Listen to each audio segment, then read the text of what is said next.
ಎಲ್ರಿಗೂ ನಮಸ್ಕಾರ. Vehicle insurance expire ಆದಮೇಲೆ ಹೆಂಗೆ ಇನ್ಸ್ಪೆಕ್ಷನ್ ಮಾಡೋದು ಅಂತ ಹೇಳ್ಕೊಡ್ತೀನಿ. ಪ್ಲೇಸ್ಟೋರ್ಗೆ ಹೋಗಿ ಟೈಮ್ ಸ್ಟ್ಯಾಂಪ್ ಕ್ಯಾಮ್ರಾನ ನೀವು ಆ್ಯಪ್ನ ಡೌನ್ಲೋಡ್ ಮಾಡ್ಕೊಳ್ಳಿ. ಟೈಮ್ ಸ್ಟ್ಯಾಂಪ್ ಕ್ಯಾಮ್ರಾ ಡೌನ್ಲೋಡ್ ಆಗಿದ ತಕ್ಷಣ ನೀವು ಅದು ನಂದು ಆಲ್ರೆಡಿ ಓಪನ್ ಆಗಿದೆ. ಜಸ್ಟ್ ಆ್ಯಪ್ ಓಪನ್ ಮಾಡಿದ ತಕ್ಷಣ ನೀವು ನೆಕ್ಸ್ಟ್ ಹಾರಿಜೆಂಟಲಾಗಿ ಇಟ್ಕೊಳ್ಳಿ. ಫ್ರಂಟು ಆ ಆ್ಯಪಲ್ಲಿ ಲೆಫ್ಟ್ ಕಾರ್ನರು, ಲೆಫ್ಟ್ ಸ್ಟ್ರೈಟು, ಎರಡು ವೆಹಿಕಲ್ ಸೆಂಟರ್ ನಿಂತ್ಕೊಳ್ಳಿ. ಲೆಫ್ಟ್ ಸ್ಟ್ರೈಟ್ ಫುಲ್ ತೆಗಿರಿ. Next back side quarter panel tail ಲ್ಯಾಂಪಿಂದ ಲೆಫ್ಟ್ ಕಾರ್ನರು, ಮತ್ತು left side full, back side full right corner, right side full ತೆಗಿರಿ. ರೈಟ್ ಸೈಡ್ ಎರಡು vehicle centre ಇಟ್ಕೊಂಡು right side full ಆದಮೇಲೆ next ನೀವು right side corner ತೆಗೀರಿ. Front headlight ನಿಂತ್ಕೊಂಡು right corner. Next front windshield ತೆಗೀರಿ, ಮುಂದ್ಗಡೆಯಿಂದ windshield ನೀಟಾಗಿ ಕಾಣೋ ಥರ.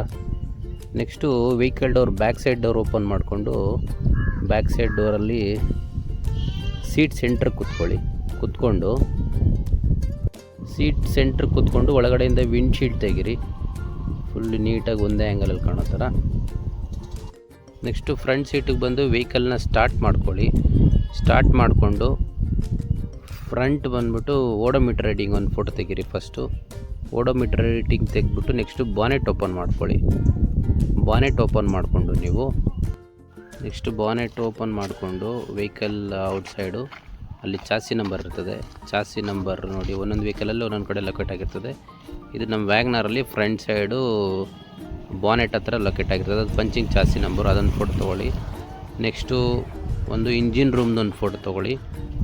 ನೆಕ್ಸ್ಟು ಅದನ್ನು ಕ್ಲೋಸ್ ಮಾಡಿ ಒಂದು ವಿಡಿಯೋ ಸ್ಟಾರ್ಟ್ ಮಾಡಿ. ಚಾಸಿ ನಂಬರಿಂದ ವಿಡಿಯೋ ಸ್ಟಾರ್ಟ್ ಮಾಡಿ ಅದೇ ಆ್ಯಪಲ್ಲಿ ಒಂದು 10 ಸೆಕೆಂಡು ವಿಡಿಯೋ ಕಾಣಿಸ್ಬೇಕು. ಅದರಲ್ಲಿ 10 ಸೆಕೆಂಡು ನೀಟಾಗಿ ವಿಡಿಯೋ ಕಾಣಿಸ್ಬೇಕು. ಚಾಸಿ ಫ್ರಂಟಿಂದ ಲೆಫ್ಟ್ ಆ್ಯಂಗಲಿಂದ ನೀವು ನೋಡಿ ಎಲ್ಲ ನೀಟಾಗಿ ಈ ಥರ ಒಂದು ಗಾಡಿ right around, front, right side, back side, left corner, so right corner, right side full vehicle ಕಾಣೋ ಥರ. ಸೊ ಅದರಿಂದ ಫುಲ್ಲು ಫ್ರಂಟಿಗೆ ಬಂದುಬಿಡಿ. ರೈಟ್ ಅರೌಂಡ್ ಗಾಡಿ ತೋರಿಸ್ಕೊಂಡು ಫುಲ್ಲು ಫ್ರಂಟ್ ಬಂದುಬಿಡಿ. ಸೊ ಬಂದು ಮತ್ತೆ ವೆಹಿಕಲ್ ಹಂಗೆ ಸ್ಟಾರ್ಟಲ್ಲೇ ಇರಲಿ. ಸೊ ಇಗ್ನಿಷನ್ ಆನಲ್ಲೇ ಇರಲಿ. ನೆಕ್ಸ್ಟು ನೀವು ಮೀಟ್ರ್ ರೀಡಿಂಗ್ನ ತೋರಿಸಿ. ಸೊ ಮೀಟ್ರ್ ರೀಡಿಂಗ್ನ ತೋರಿಸಿ ಏನು ಓಡಿರ್ತದೋ ಅಲ್ಲಿಗೆ ನೀವು ಸ್ಟಾಪ್ ಮಾಡಿ ವಿಡಿಯೋನ.